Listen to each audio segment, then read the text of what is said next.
rostrum, and now the flag goes up.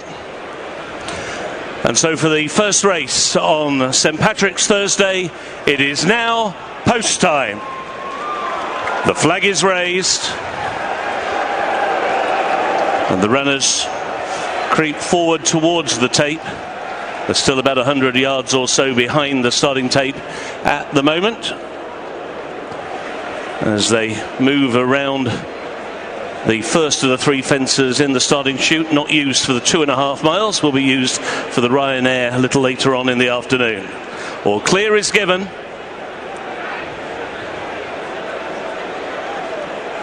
And they're off. St. Patrick's Thursday gets underway with the Grade 1 Turners Novices Chase, 16 fences to jump over 2.5 miles, and Ginny's Destiny gets the first call. Towards the outside is Djelo as they go over the first fence, and then racing to the inside, Grey Dawning tuck it in third. Zana here, and out wide is Jamaico as they go then on towards fence number 2. Iroko is next in the field with Le Patron towards the inside, then Fasal Vega as they go over fence number 2, at which Charger was just a little sticky at the back of the field. Colonel Henry is racing last but one and last but two. Let's be clear about it, as now they begin to make the run down the hill on a long run now towards fence number 3, the first of the quartet of plain fences taken in the home straight. And Ginny's Destiny and Harry Cobden have the lead by a length to Djelo and Charlie Deutsch racing in second, and then around the outside is Jamaico racing in third. On the inside, Grey Dawning is in fourth. Between them is Zanahia, then Iroko,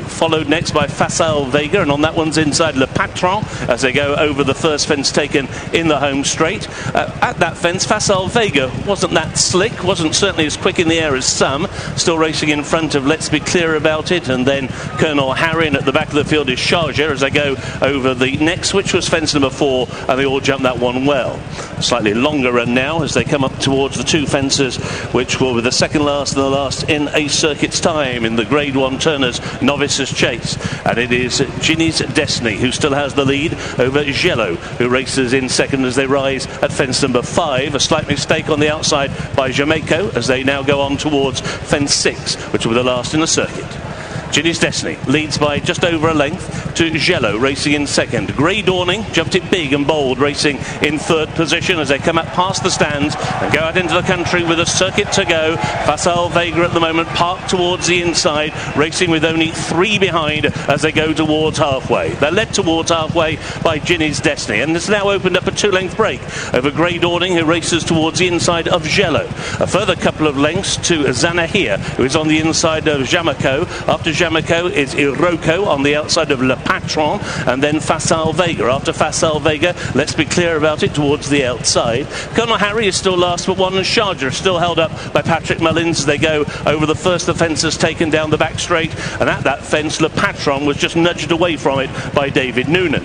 They go on now towards the water jump, which will be fence number 8, and it is Ginny's Destiny who leads them over the water. The lead was a length and a half over Djelo, who took it in second. In third was Grey Dawning.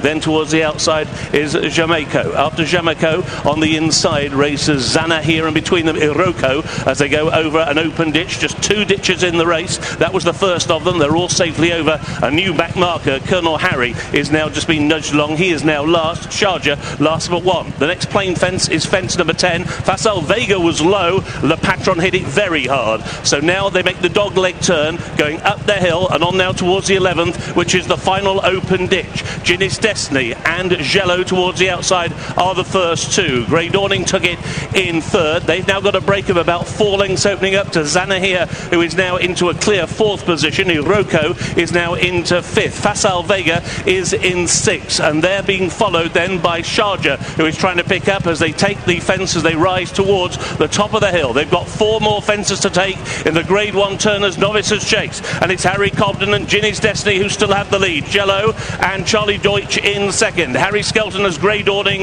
in third. Zanahir and Jack Kennedy in fourth. Fasal Vega and Paul Townend in fifth. Then Iroko followed by Let's Be Clear About It, and the others now are tailing off. They're now making the run down the hill. They're inside the final half mile, and 3 of them are now lining up, and they all come from Britain. On the inside is Ginny's Destiny. Between horses Grey Dawning, and on the outside is Djelo. That was the order as they took the third from home. Followed then by the Irish Battalion. Zanahir in fourth. 4th position. Facile Vega is in 5th. Jamico has been pulled up. They're about to make the turn back towards the final quarter of a mile. 2 more fences to take. Harry Cobden, Ginny's Destiny on the inside by a half length. Harry Skelton, Grey Dawning on the outside in 2nd. Djelo is now held in 3rd. In 4th position is Zanahir, followed by Facile Vega and then Iroko over the second last. And it's Ginny's Destiny now overtaken by Grey Dawning. Grey Dawning puts his grey head in front and now he goes clear by a length and a half. They're coming to the 16th and final fence. Grey Dawning, big and bold. He leads by 2. Ginny's Destiny is trying to rally in 2nd. 8 lengths away. Djelo in 3rd. Another 150 yards to go. Grey Dawning is paddling. Ginny's Destiny is trying. Another 100 yards to go in a slow motion finish, and Grey Dawning has won the Turners. Grey Dawning wins for Harry and Dan Skelton. In 2nd came Ginny's Destiny. Djelo in 3rd in a 1-2-3 for the Brits. Old rivals duke it out. Skelton beats Nichols. It's 3 for Dan and Harry this week. Their first Cheltenham Festival steeplechase win and at Grade 1 level. Grey Dawning has beat Ginny's Destiny in an absorbing clash for the Turners. The duo had it between themselves for an awful long way. Cobden did get a relatively uncontested lead on the brilliant jumping Ginny's Destiny, but Grey Dawning it was who produced the better leap 2 out, and then you felt he had matters in hand. Djelo has run a fine race to complete a sweep for British runners, amazingly, and Zanahir has done best of the visitors in 4th. Facile Vega simply did not jump with enough fluency and therefore left himself too far back. Grey Dawning has set the seal on what has been a spectacular week already for Dan and Harry Skelton, and there may be more to come. Don McLean. Fantastic, Nick. The 2 old rivals back together again, Ginny's Destiny and Grey Dawning. Grey Dawning made that mistake at the second last fence when they met here in December. He was 3 pounds better off today.